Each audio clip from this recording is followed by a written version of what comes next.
بعد فأعوذ بالله من الشيطان الرجيم بسم الله الرحمن الرحيم وما لكم لا تقاتلون في سبيل الله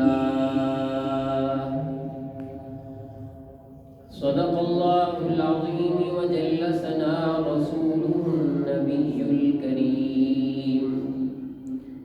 ونحن على ذلك لمن الشاهدين والشاكرين والحمد لله رب العالمين. وقال النبي صلى الله تعالى عليه وسلم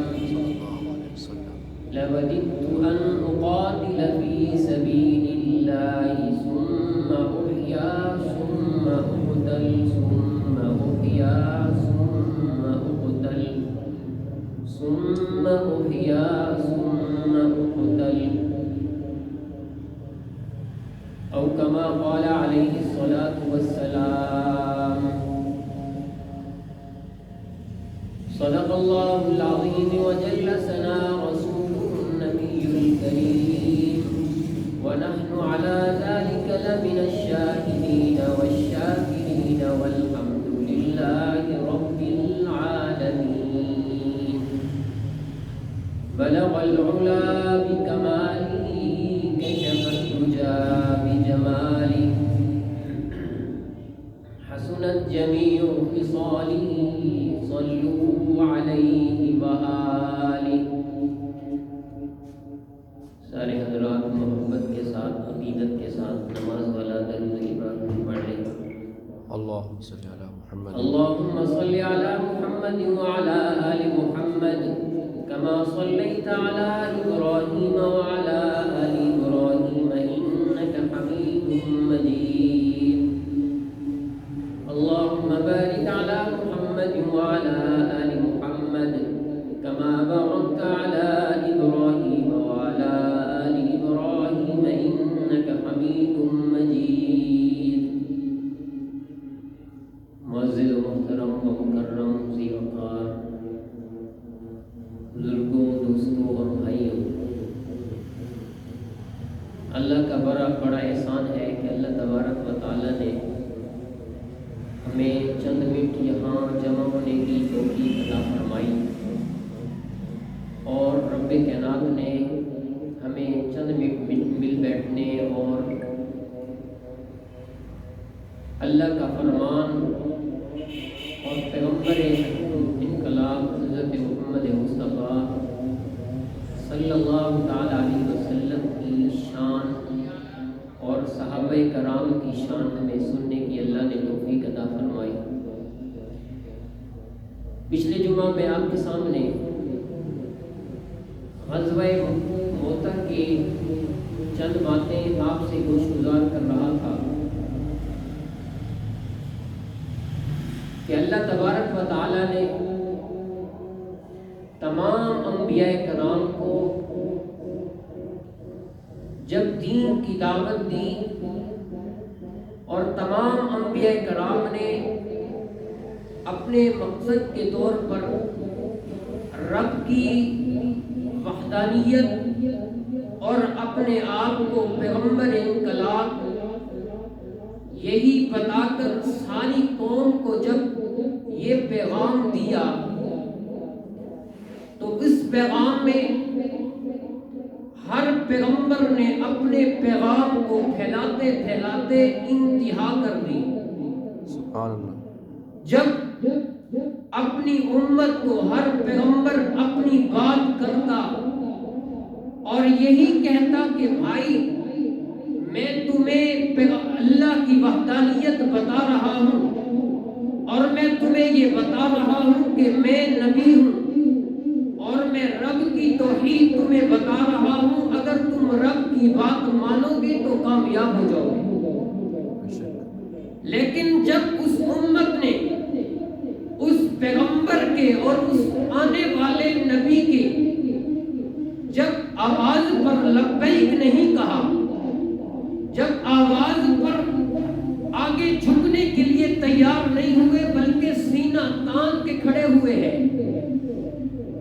ہر پیغمبر نے اپنے حساب سے کام کیا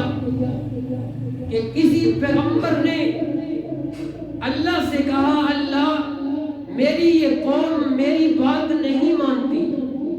اور میں تیرا یہ پیغام لوگوں تک پہنچا چکا ہوں اور تیری یہ بات میں لوگوں تک پہنچا چکا ہوں، یہ بات نہیں مانتے تو اللہ اس میری قوم کو تباہ کر دے، اللہ میری اس قوم کو برباد کر دے۔ اسی طرح میرے پیغمبر انقلاب حضرت محمد مصطفیٰ صلی اللہ علیہ وسلم وہ ہستی ہے کہ انہوں نے بھی سب سے پہلے نبوت کے بعد یہی پیغام دیا کہ رب کو ایک مانو تو کامیاب ہو جاؤ گے، رب کو وحدہ لا شریک مانو تو کامیاب ہو جاؤ گے، رب کے ساتھ کسی کو شریک نہ کرو تو کامیاب ہو جاؤ گے۔ رب وہ ہے جو ساری دنیا میں اور آسمانوں پر بھی اور زمین پر بھی اس رب کی بادشاہی ہے، اس رب کو ایک اور اکیلا مان لو تو کامیاب ہو جاؤ گے۔ لیکن جب مکہ کے کافروں کو یہ پیغام پہنچتا ہے تو مکہ کے کافر جمع ہو جاتے ہیں کہ اس نے علیاذ باللہ اس نے ایسا کام کیا ہے کہ یہ پیغمبر جب حضرت محمد مصطفیٰ آئے ہیں تو یہ ہمیں ایسا نیا پیغام لے کر آ رہے ہیں کہ جنہوں نے ہمیں اپنے خاندانوں میں، جنہوں نے ہمیں اپنی نسل سے کٹنے کے لیے ایک راستہ دے دیا ہے۔ تو جب میرے پیغمبر نے یہ پیغام پہنچایا اور پیغام پہنچانے کے بعد یہی بتایا کہ یہ میرا پیغام تم تک پہنچ چکا ہے، تو پھر اسی پیغام کے لیے جب انہوں نے اپنی بات منوانے کی کوشش کی اور پیغمبر کی بات نہ مانی تو پھر میرے پیغمبر نے ان کے خلاف جہاد کا اعلان کر دیا۔ اور میں نے پچھلی دفعہ بھی آپ کے سامنے گفتگو کی تھی کہ غزوہ موتا، کہ اس کو غزوہ اس وجہ سے کہتے ہیں کہ میرے پیغمبر صلی اللہ علیہ وسلم نے خود اس کے اندر شرکت نہیں کی، لیکن اللہ نے جب میرے پیغمبر حضرت محمد مصطفیٰ صلی اللہ علیہ وسلم نے جب اس لشکر کو روانہ کیا تو اس لشکر کے اندر اللہ نے میرے پیغمبر کو بھیجا نہیں، لیکن ایسا کام کیا کہ سارے پردے ہٹا دیے اور میرے پیغمبر کی آنکھ سے وہ کئی میل دور وہ غزوہ میرے پیغمبر کو دکھائی دے رہا۔ سبحان اللہ۔ تو اسی وجہ سے اس کو غزوہ کہہ دیتے ہیں۔ تو خیر میں اس طرف چلا آ رہا تھا کہ جب اس صحابی رسول کو اس بادشاہ نے شہید کر دیا اور جب اس سے پوچھا بابا تو کہاں سے آیا ہے، تو اس نے یہی الفاظ کہے میں پیغمبر کا قاصد ہوں، میں پیغمبر کی بات کو آگے پہنچانے والا ہوں۔ اور اس نے جب پوچھا یہ پیغام کیا لے کر جا رہا ہے، تو جس طرح میرے پیغمبر نے بھی پیغام وحدہ لا شریک والا دیا، میرے پیغمبر نے بھی پیغام اعلیٰ اور افضل دیا اور یہی کہا میں تمہارا نبی ہوں، مجھے نبی مان لو، میں تمہارا رسول بنا کر بھیجا گیا ہوں، مجھے مان لو۔ تو جب انہوں نے نہیں مانا تو پھر پیغمبر نے آواز اٹھائی تو صحابی رسول بھی وہ اپنا خط لے کر، پیغمبر کا خط لے کر اپنے ہاتھ میں لے کر اس بادشاہ کی طرف جا رہا تھا، اس وجہ سے کہ جو میرے پیغمبر نے بات کی تھی، میرے پیغمبر نے اسلام کی بات کی تھی، میرے پیغمبر نے عقیدے کی بات کی تھی، میرے پیغمبر نے خدا کی وحدانیت کا درس دیا تھا، میں اسی پیغام کو لے کر اس بادشاہ کی طرف لے کر جا رہا ہوں کہ وہ بادشاہ بھی اگر مانتا ہے تو مان لے، اگر نہیں مانتا تو پھر ہم اس کے خلاف تلوار اٹھائیں گے۔ تو پھر وہ صحابی رسول جب اپنا پیغام لے کر رب کائنات کی وحدانیت کا پیغام لے کر وہ جب چل پڑے ہیں تو راستے میں کسی ایک نے دیکھا اور وہ بھی کافر تھا، اس نے اسے پکڑا اس صحابی رسول کو اور فرمایا صحابی رسول تو کہاں جا رہا ہے، کدھر جا رہا ہے؟ اس نے کہا کہ میں پیغمبر کا فرمان اور پیغمبر کا خط لے کر اس بادشاہ کو طرف دینے جا رہا ہوں۔ اب اس نے جب یہ سوچا اس نے کہا کہ یہ پیغمبر تو وہ ہے جس نے ہماری نسلوں میں دراڑیں ڈال دی، یہ پیغمبر وہ ہے کہ جس نے ہمیں خاندانوں کے خلاف اٹھوا دیا، اب ہمارا کوئی نہیں ہے، کوئی ہمارے خاندانوں میں سے نکل کر اس کے مذہب میں داخل ہو گیا ہے،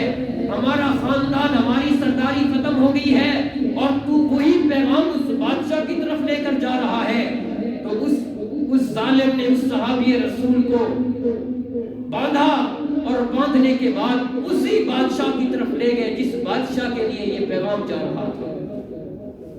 اسی بادشاہ کی طرف لے گئے۔ اب یہ جب پیغام اس کے پاس پہنچا، اس نے کہا اچھا یہ پیغمبر کا پیغام لے کر آ رہا تھا، اس نے اسی بندے ہوئی حالت میں اس صحابی رسول کو شہید کر ڈالا، صحابی رسول کو شہید کر ڈالا۔ جب یہ بات میرے پیغمبر کے پاس پہنچی، اور یہ صحابی وہ ہے جس کو پہلی اور آخری دفعہ، کیونکہ یہ معمول ہے اور آج بھی چلتا آ رہا ہے کہ جب دوسرے کے ہاں تیاری نہ ہو تو اس سے پہلے کوئی جہاد اور اس سے پہلے لڑائی نہیں کی جاتی، اس سے پہلے پیغام پہنچایا جاتا ہے، بھائی ہم لڑنے کے لیے تیار ہیں، تم تیار ہو، ہم تیری طرف آنے کے لیے تیار ہیں، تم تیار ہو، یہ کہا جاتا ہے۔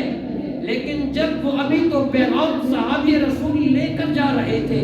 راستے کے اندر اس نے پکڑ لیا، تو میرے پیغمبر کے پاس جب یہ بات پہنچی تو میرے پیغمبر کھڑے ہوئے، کہا میرے پیغمبر کے صحابی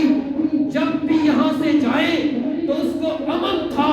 اس نے وعدے کی پاسداری نہیں کی، اور اس بادشاہ نے وعدے کی خلاف ورزی کی ہے، ہم تو اپنا پیغام اس تک پہنچانا چاہتے تھے، ہم بھی تیاری کرتے، وہ بھی تیاری کرتے، تیاری کے دوران جنگ لڑی جاتی، اب جب جنگ ہوتی تو پھر یہ شہید کرتا، اس میرے صحابی کو، میرے پیارے کو اگر جان سے ہٹا دیتا،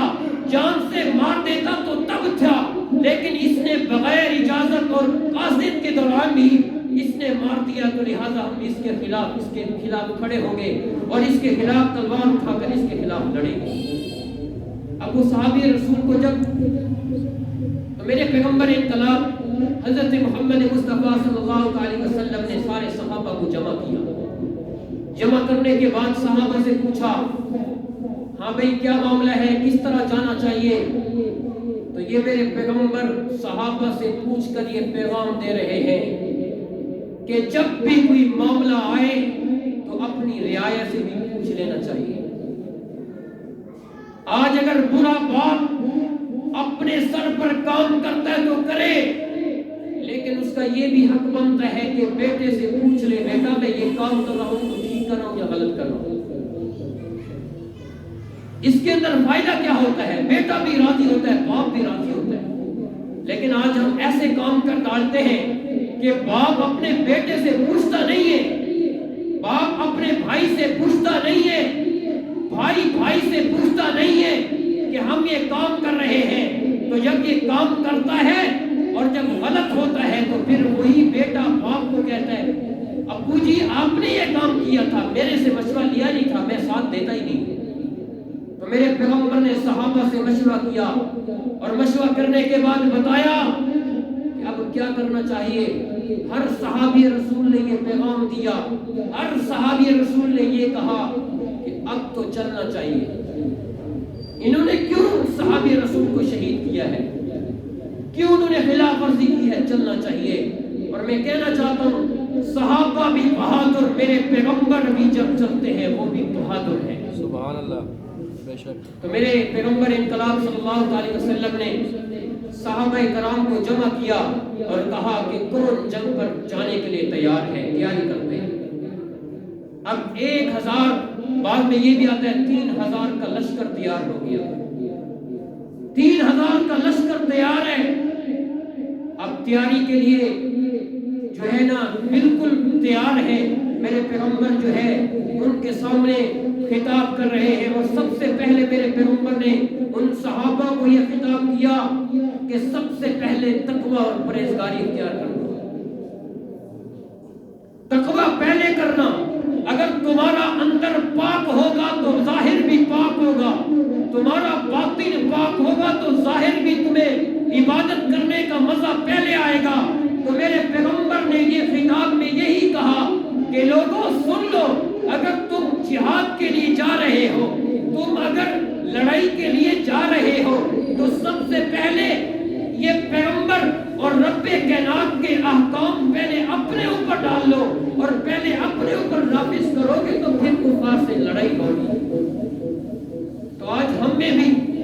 یہ سب سے پہلے میرے پیغمبر نے خطاب کر کے یہی بتایا کہ سب سے پہلے اپنے باطن کو پاک کرو۔ آج میں بھی اور ہر انسان دوسرے کو تو کہتا ہے کہ بھائی تو غلط ہے، تو یہ کام غلط کر رہا ہے، تو اس طرح کہہ رہا ہے، لیکن اپنے دل میں نہیں جھانکتا کہ میں کیا کر رہا ہوں، اپنے آپ کو نہیں سوچتا کہ میں کس طرف جا رہا ہوں، میری نماز اچھی ہے یا نہیں ہے، میرا روزہ اچھا ہے یا نہیں ہے، میں ٹھیک کہہ رہا ہوں یا نہیں کہہ رہا، میں اپنے بھائی سے اچھا چال تعلق رکھتا ہوں یا نہیں رکھتا، میں زکوٰۃ دیتا ہوں یا نہیں دیتا، میں حج دیتا ہوں، حج کرتا ہوں یا نہیں کرتا، میں صاحب نصاب ہونے کے بعد صدقہ دیتا ہوں یا نہیں دیتا۔ اپنے اندر دیکھتا نہیں ہے، دوسرے کو ٹوکتا ہے۔ اس کا یہی ہوتا ہے، دوسرا کہنے والا یہی کہتا ہے پہلے اپنے گھر کو تو سنبھال، اپنے آپ کو تو سنبھال، پھر مجھے کہنا۔ اس وجہ سے اس کی یہ بات رہے گا چلی جاتی ہے۔ تو سب سے پہلے میرے پیغمبر نے یہی کہا کہ صحابہ تم لڑنے کے لیے جا رہے ہو، قتل و قتال کے لیے جا رہے ہو، تو سب سے پہلے پرہیزگاری اختیار کرنا، تقوی اختیار کرنا۔ اس کے بعد میرے پیغمبر نے فرمایا کہ اس کے بعد پھر ان کو دین کا پیغام دینا۔ بولے کس چیز کا پیغام؟ دین کا پیغام دینا۔ اگر ہم مان لیں تو تب ٹھیک ہے، اور پھر اس کے بعد پھر پیغام دینے کے بعد اگر وہ نہیں مانتے تو انہیں کہہ دینا بھائی آپ ٹیکس یا جزیہ ہمیں دے دو، پھر ہم چھوڑ دیں گے۔ اگر وہ نہ مانے اس کے بعد پھر ان کے ساتھ جہاد و قتال کرنا۔ آج بہت سارے لوگ یہ کہہ دیتے ہیں کہ دین میں تو زبردستی نہیں ہے، لا اکراہ فی الدین، دین میں تو زبردستی نہیں ہے۔ آپ یہ پیغمبر حضرت محمد مصطفیٰ صلی اللہ علیہ وسلم جب بھی یہ پیغام بھیجتے تھے تو یہی کہتے تھے کہ جی آپ پہلے انہیں دین کی دعوت دینا، اس کے بعد ٹیکس اور جزیہ لینا، اگر وہ نہیں دیتے تب قتال کرنا، تو دین میں تو زبردستی آ گئی ہے۔ لیکن نہیں، میرے پیغمبر نے دو آپشن رکھے ہیں، اگر پہلے پر عمل کریں گے تو ٹھیک ہے، اور اگر پہلے پر عمل نہیں کرتے تو پھر دوسری پر عمل کرواؤ، اگر دوسرے پر نہیں کرتے پھر تیسرے پر جاؤ۔ تو یہ کون سی سختی ہے؟ پہلے کہا دین میں آؤ، جب وہ نہیں آتے پھر کہا کہ آپ جزیہ اور ٹیکس دے دو، اگر وہ بھی نہیں دیتے تو پھر تو جہاد اور قتال بنتا ہے۔ تو دین میں کون سی سختی آ گئی ہے؟ تو صحابہ نے یہ بات جب سنی، کہا اللہ کے نبی جس طرح آپ فرما رہے ہیں آپ کا حکم سر آنکھوں پر ہے، جس طرح آپ کہیں گے ہم کرتے چلے جائیں گے، جس طرح آپ بتائیں گے ہم ایسے کریں گے۔ اب صحابہ جمع ہے، میرے پیغمبر نے یہ بات بھی کہی، کہا کہ آپ نے بزرگوں اور بچوں کو بھی قتل نہیں کرنا، بزرگوں کو بھی قتل نہیں کرنا، بچوں کو بھی قتل نہیں کرنا۔ آج یہ بھی کہہ دیتے ہیں بھائی کہ جب کسی کو نہیں دیکھتے، ہم نے کہا ہمیں پیغمبر نے تعلیم دی ہے کہ نوجوان جو بہادر اور کڑیل جوان ہوتا ہے اس سے لڑو،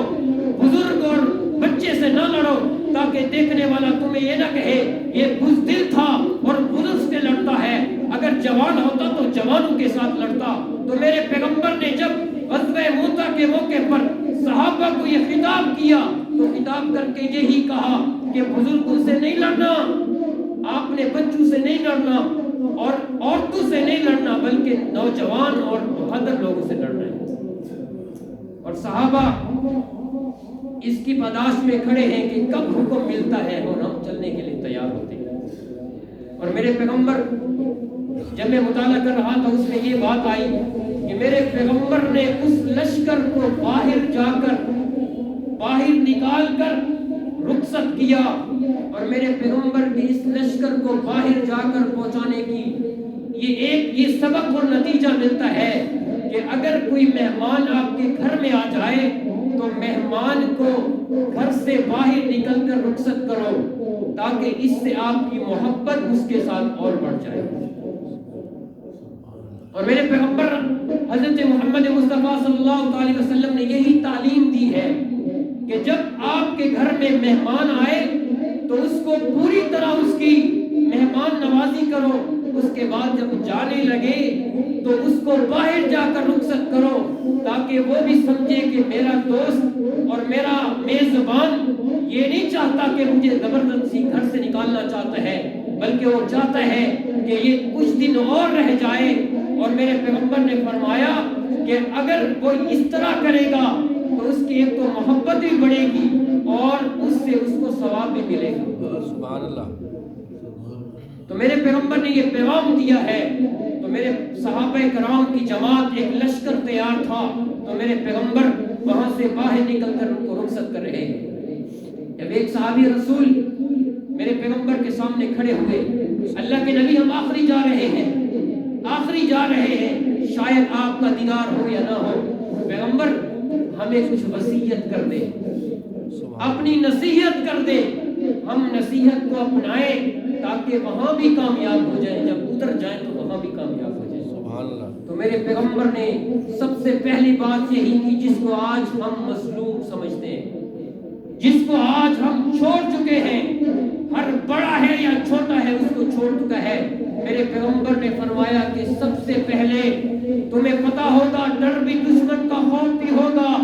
تمہیں ڈر بھی ہوگا، سب سے پہلے جانا تو نماز کی فکر کرنا، سبحان اللہ۔ سب سے پہلے جانا تو نماز کی پاسداری کرنا اور نماز کو نہیں چھوڑنا کہ ہم تو جہاد کے کام میں آگے ہیں، بڑے کام میں آگے ہیں تو نماز کو چھوڑ دیں، نہیں، بلکہ جس حالت میں بھی ہو آپ نے نماز کو نہیں چھوڑنا۔ یہ کتنا مشکل وقت ہوتا ہے، دشمن بھی سامنے کھڑا ہو اور آدمی نماز پڑھے۔ ہاں اس کا میرے پیغمبر نے آسانی سے طریقہ ایک بتا دیا ہے کہ اگر جو ہے دشمن سامنے کھڑا ہے تو ایک آدمی 2 رکعت نماز پڑھ لے اور دوسرا اس کی جو ہے اس کی پاسداری اور پہرے داری کے لیے کھڑا ہو جائے، جب وہ پڑھ لے اس کے بعد دوسرا آ جائے اور پھر یہ اس جگہ کھڑا ہو جائے۔ آسانی ہے، لیکن نماز ایسا فرض ہے اور ایسا عمل ہے کہ جہاد جیسے میدان میں بھی چھوڑنے کی جو ہے نا میرے پیغمبر نے تسلیم نہیں کی، اور اس پر زبردست حکمت کے طور پر کہا ہے کہ جہاں بھی جانا ہے آپ نے نماز کا خیال کرنا ہے، نماز کا خیال کرنا ہے۔ میں قربان جاؤں صحابہ کرام پہ ایک درمیان میں واقعہ آ گیا، ایک صحابی رسول اپنی آخری لمحات، ایک غزوہ کے موقع پر جنگ کا میدان ہے، دشمن بھی سامنے کھڑا ہے،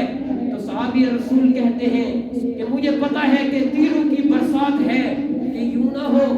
کہ میں جاؤں اور بغیر رب کو سجدہ کیے جاؤں۔ وہ صحابی رسول نے نماز شروع کر، ایک صحابی اور کھڑا ہے، اب اس کی پہرے داری کے لیے جب وہ صحابی کھڑا ہے اور ایک صحابی نماز پڑھ رہا ہے، اب تیر دائیں سے بھی آتے ہیں بائیں سے بھی آتے ہیں، چاروں طرف سے تیر ہیں، لیکن وہ صحابی رسول جو ہے وہ تیروں کی پرواہ نہیں کرتا بلکہ مکمل طور پر نماز میں مشغول کھڑا ہے۔ سبحان اللہ۔ جب اس پہ کھڑا ہے، اب جو پاسداری کرنے والا ہے، ایک تیر آیا اور اس کے سینے پر لگا، اور آیا پھر لگا، اور آیا پھر لگا، تو اب جب اس کے سینے پر تیر لگا تو وہ تو گر گیا، اب نماز پڑھنے والا کھڑا ہوا ہے۔ اب جب نماز پڑھنے والا کھڑا ہے، آج میں اور آپ اگر جسم پر کوئی چوٹی بھی گزرے تو ہمیں پتہ چل جاتا ہے کہ جی ہمارے اوپر چوٹی آئی ہے نماز کے دوران، اور ہم اس کو خارج کرنے لگ جاتے ہیں۔ لیکن قربان جائے صحابہ کرام پہ کہ اس صحابی کے سینے پر تیر لگا ہے اور وہ صحابی چورا چورا ہو کر نیچے گرا ہے، تو اس نماز پڑھنے والے کو یہ بھی پتہ نہیں ہے کہ میرا ساتھی گرا ہے یا نہیں گرا۔ تو پھر تیروں کی برسات میں جب وہ صحابی جو نماز پڑھ رہا ہے تو نماز پڑھنے کی صورت میں اس پر تیر پڑے، اور جب تیر پڑے تو اس کے ہر طرف سے، پیچھے سے بھی آگے سے بھی اس کو ایسے تیر لگے کہ وہ صحابی رسول اپنی نماز کو توڑ نہیں رہا، اور جیسے ہی اتنے زیادہ تیر لگے اور خون نکلا تو صحابی رسول نیچے گر گئے۔ تو جب اپنی نماز آسانی سے ختم کی تو کسی باہر والے آدمی نے اور کوئی اور مجاہد بھاگتا ہوا آیا اور اس نے پوچھا آپ کو پتہ نہیں چلا کہ اتنے تیر لگے؟ اس نے بڑا عجیب جواب دیا، کہا کہ جب رب سے ملاقات ہو تو پھر کسی چیز کا پتہ کیسے لگے؟ سبحان اللہ۔ جب رب سے ملاقات ہو،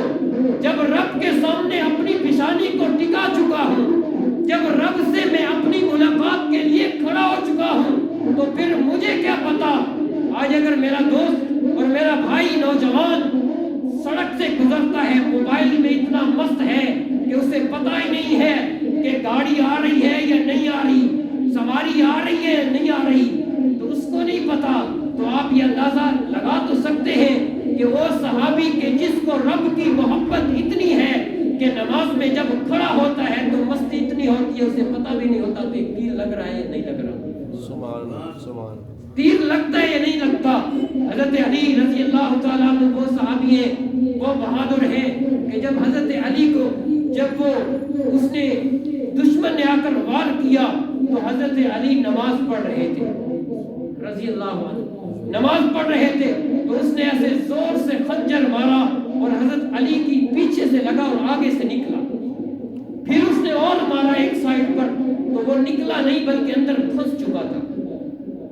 اب میرے حضرت علی رضی اللہ تعالیٰ عنہ نے نماز ختم کی تو ساتھ میں جو جماعتی تھے وہ آئے اور صحابہ کرام آئے، فرمایا علی آپ کے جسم میں وہ پھنسا ہوا ہے ہم نکال لیں؟ حضرت علی نے فرمایا کہ بھائی ایسا درد ہوگا۔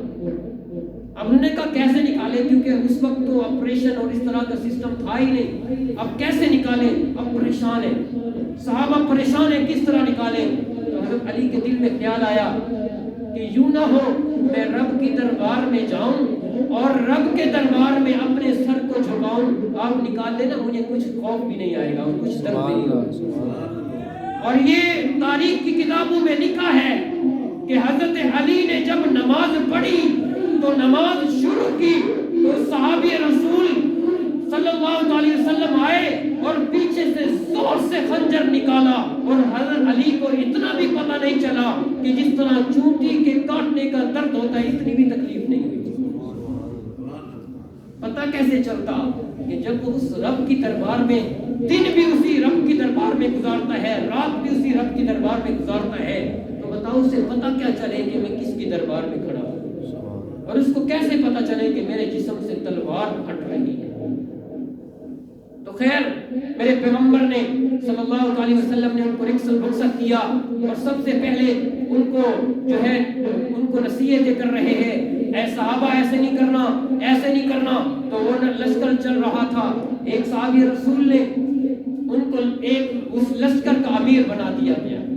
اب جب اس کو امیر بنایا اس نے تمام صحابہ کرام کو بھیج دیا کہ آپ آگے چلو، میرا گھوڑا تیز ہے، اور کیا پتا۔ اور ایک بات درمیان میں یہ بھی آئی کہ جب میرے پیغمبر یہ خطاب کر رہے تھے تو ایک یہودی کھڑا ہوا اور میرے پیغمبر نے یہ فرمایا کہ آپ اگر امیر ہو، آپ اگر شہید ہو جاؤ تو اس کا جھنڈا آپ سب نے فلاں کو حضرت ابو جعفر کو دے دینا ہے، اگر وہ شہید ہو جائیں تو اس کے بعد پھر اور صحابی کو امیر بنا دینا۔ تو ایک یہودی کھڑا ہوا اور اس کو بھی پتا تھا، اس نے کہا اللہ کے نبی آپ کے منہ مبارک سے نکلی ہوئی الفاظ کبھی غلط نہیں ہو سکتے، آپ نے جب یہ کہہ دیا کہ فلاں شہید ہو جائے تو دوسرے کو امیر بنانا، پھر فلاں شہید ہو جائے تو تیسرے کو بنانا، اس سے پتہ چلا کہ آپ کی زبان سے کبھی جھوٹ نہیں نکلتا، تو لگتا ہے کہ ان کی شہادت ہو جائے گی اور یہ کبھی واپس نہیں آئے گی۔ اس یہودی کو بھی اتنا پتا تھا کہ پیغمبر کی زبان سے نکلنے والا جملہ کبھی غلط نہیں ہو سکتا۔ جب اس نے یہ بات کہی تو اللہ کے نبی خاموش ہو گئے۔ خاموش ہونے کے بعد وہ یہودی اٹھا اور سب سے پہلے اس صحابی کے پاس پہنچا جس کو میرے پیغمبر نے سب سے پہلے امیر بنایا تھا، اور اسے کہا تھا اگر تو شہید ہو جائے تو لشکر والوں یہ اگر صحابی شہید ہو جائے تو اس کو بنا دینا۔ اس کے پاس جب پہنچا اس نے کہا کہ آپ کو پتہ ہے کہ آپ کا پیغمبر سچا ہے؟ تو صحابی رسول نے فرمایا ہاں مجھے پتہ ہے میرا پیغمبر میرا نبی سچا ہے۔ تو بتایا کہ جب یہ سچا ہے تو اس کی زبان سے نکلنے والی الفاظ غلط نہیں ہو سکتے تو پھر تو آپ کی شہادت ضروری ہے، آپ کی شہادت ضروری ہے۔ تو جب یہ کہا تو حضرت اس صحابی رسول نے کوئی بھی جواب نہیں دیا، کہا کہ جیسے اللہ اور اس کے رسول کا فیصلہ ہوگا میں اس پر مر مٹنے کے لیے تیار ہوں۔ جب میرے پیغمبر نے یہ بات کہی، اب مجمع مکمل طور پہ لشکر تیار ہے، جب تیار ہے اب راستے کے اندر جا رہا ہے، تو اس امیر جو صحابی تھا، جو لشکر کا امیر بنایا گیا تھا، اس صحابی رسول نے کہا کہ مجھے لگتا ہے کہ میرا گھوڑا تیز ہے، اب گھوڑا تیز ہونے کی صورت میں میں جو ہے میرے پیغمبر کے پیچھے جمعہ کی نماز پڑھ لیتا ہوں، آپ چلو، آپ روانہ ہو جاؤ، میں جمعہ کی نماز پڑھ لوں، تاکہ اس کے بعد اگر شہادت مل بھی جائے تو میرے دل میں یہ حسرت نہ رہ جائے کہ میں نے پیغمبر کے پیچھے جمعہ نہیں پڑھا۔ اب وہ لشکر رواں دواں ہے اور بڑی بہادری اور جرأت سے لڑ رہے ہیں اور آگے جا رہے ہیں، لڑنے کے لیے تیار ہیں۔ جب وہ صحابی رسول جمعہ پڑھ کے باہر نکلے ہی تھے، میرے پیغمبر کی نظر اس پر پڑی، فرمایا کہ میں نے آپ کو امیر نہیں بنا کر بھیجا تھا اور آپ کو بھیجا نہیں تھا کہ آپ جاؤ۔ فرمایا اللہ کے نبی، جب میں نے دیکھا تو میں نے یہ سمجھا کہ میرا گھوڑا بھی تیز ہے اور میں امیر ہوں، شاید کہ آپ کے پیچھے اور جمعہ نصیب نہ ہو، میں شہادت کا رتبہ پا جاؤں، تو میں نے کہا آخری میری یہی خواہش ہے، میں آپ کے پیچھے جمعہ پڑھ لوں۔ تو وہ صحابی رسول کو جب یہ دیکھا تو میرے پیغمبر نے فرمایا لَغُدْوَةٌ فِي سَبِيلِ اللَّهِ أَوْ رَوْحَةٌ فِي الدُّنْيَا وَمَا فِيهَا، کہ جہاد کے اندر اور قتل و قتال کے اندر دنیا اور وما فیہا سے صبح اور شام بہتر ہے۔ کیا مطلب کہ ان صحابہ کرام کی جو صبح انہوں نے سفر کیا تھا وہ سفر اتنا اعلیٰ ہے کہ اگر آپ پوری زندگی میرے پیچھے جمعہ کی نماز پڑھتے رہو اور پھر پڑھنے کے بعد آپ کی نمازیں قبول بھی ہو جائیں، تب بھی ان کے صبح کا سفر کرنے والے کی نیکیوں کے برابر نہیں ہو سکتا۔ اس کی طرف جانا اور ایک ایک قدم رکھنا کتنا اعلیٰ اور معیار رکھتا ہے۔ تو میرے پیغمبر نے جب یہ بات کہی تو وہ صحابی رسول نے مکمل اور اٹل فیصلہ کر لیا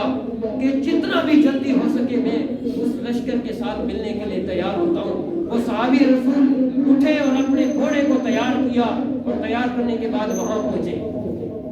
جب وہاں پہنچے تو دیکھا ان کو جو دوسرے کفار تھے ان کو بھی پتہ چل گیا کہ صحابہ کرام اور مسلمانوں کا لشکر جو 3000 پر مشتمل ہے وہ بڑی بہادری اور جرأت کے ساتھ یہاں آ رہا ہے۔ تو انہوں نے بھی اپنا لشکر تیار کیا اور روایت میں آتا ہے وہ لشکر 1,00,000 افراد پر مشتمل تھا۔ کتنے؟ 1,00,000۔ اور مسلمان اپنی جو ہے سامان اور اپنے اوزار کے بازو پر نہیں لڑتا بلکہ وہ رب کی طاقت سے لڑتا ہے۔ وہ صحابہ کرام جو لشکر تھا وہ جب کچھ ان سے اس میدان میں پہنچنے سے پہلے رک گئے۔ اب صحابہ کرام رضوان اللہ تعالی اجمعین نے مشورہ کیا کہ بھائی کیا کرنا چاہیے، اب ان کا لشکر 1,00,000 ہے اور ہم 3,000 ہیں، کیا ہوگا؟ تو یہ جو امیر لشکر تھے پیچھے کی طرف روانہ تھے۔ اب وہ بھگاتے بھگاتے گھوڑا وہاں تک پہنچے جہاں تک انہوں نے پڑاؤ ڈال کے وہ بیٹھے ہوئے صحابہ کرام۔ تو جب ان کے پاس پہنچے تو انہوں نے کہا کہ بھائی وہاں سے 1,00,000 کا لشکر ہے، ہم 3,000 ہیں، کیسے آگے جائیں گے، کیسے لڑائی کریں گے؟ تو اس صحابی رسول نے جو امیر کا لشکر تھا، لشکر کا امیر تھا، انہوں نے خطبہ دیا اور خطبہ یہ دیا کہ آپ کو پتہ نہیں ہے کہ بدر میں 2 گھوڑے تھے اور وہاں جو ہے اتنے وہاں بدر میں گھوڑے تھے کہ وہاں اگر ہر ایک کے پاس اپنا اپنا گھوڑا اور تلواریں اور ان کے پاس زرے تھے، ہمارے پاس جو ہے کچھ نہیں ہے، اس وقت کچھ نہیں تھا، تو اللہ نے فرشتوں کے ذریعے ہماری مدد کی، تو آج آپ ڈر کر بیٹھ جاؤ گے تو کیا شاید کہ اللہ کے نبی ہم سے ناراض ہو جائے؟ تو اس وقت ہم نے کامیابی حاصل کی تھی، تو آج ہم کامیاب کیوں نہیں ہوں گے؟ انہوں نے یہ بتایا کہ مسلمان کبھی اپنے اوزاروں پر اور اپنے سامان پر نہیں لڑتا بلکہ رب کی طاقت سے لڑتا لڑتا ہے تو جب رب کی طاقت سے لڑتا ہے تو اس لڑنے کی وجہ سے اللہ پھر ان کو فتح سے ہمکنار کرتا ہے۔ تو خیر اس صحابی رسول نے جب یہ پیغام دیا اور انہیں جو ہے تبلیغ کی اور ان کو یہ خطبہ دیا تو اب ہر آدمی اور اس لشکر میں ہر آدمی یہ چاہتا تھا کہ میں سب سے پہلے بڑھوں اور اللہ مجھے شہادت نصیب فرما دے۔ ہر آدمی بڑھتا جا رہا ہے۔ آج اگر ہم کسی کام کے لیے جاتے ہیں تو پھر ڈرتے ڈرتے جاتے ہیں کیونکہ ہمارا رب پر یقین ہی نہیں ہے۔ یقین اگر ہو جائے تو سارے کام ہمارے بہتر ہو سکتے ہیں، لیکن ہمارا یقین ختم ہو گیا ہے۔ جب یقین ختم ہوتا ہے تو پھر کام نہیں ہوتے۔ آج یہ لوگ بھی تو کرتے ہیں، یار ہم کئی دن سے ہمیں 70 سال 60 سال ہو گئے ہم دعائیں کرتے آ رہے ہیں، ایک بھی قبول نہیں ہوئی۔ بابا دعا کرنے کی بھی کچھ شرائط ہوتے ہیں، ہم اس شرائط پر اترتے ہی نہیں ہیں۔ ہم اپنے ہاتھ اٹھا کر یوں بیٹھے ہوتے ہیں تو ہمارا ذہن کہاں ہوتا ہے، ہمارا ذہن کس طرف ہوتا ہے ہمیں پتہ ہی نہیں ہوتا ہم دعا کیا کر رہے ہیں۔ تو خیر ایک واقعہ میرے ذہن میں آیا اس دعا کے متعلق، لیکن وقت ختم ہو گیا ہے۔ دعا ہے اللہ تبارک و تعالی ہمیں بھی صحابہ کرام جیسی حکمت اور صحابہ کرام جیسی بہادری اور جرأت نصیب فرمائے، تاکہ ہم بھی جس طرح وہ صحابہ کرام سارے کفار پر بھاری ہو چکے تھے، اس طرح آج بھی ہم مسلمانوں کو اللہ تبارک و تعالی ایسا ایمان نصیب فرمائے کہ ہم بھی تمام کفری طاقت پر کفریہ طاقت پر اس طرح بھاری ہو سکیں۔ وَأَقُولُ قَوْلِي هَذَا وَآخِرُ دَعْوَانَا الْحَمْدُ لِلَّهِ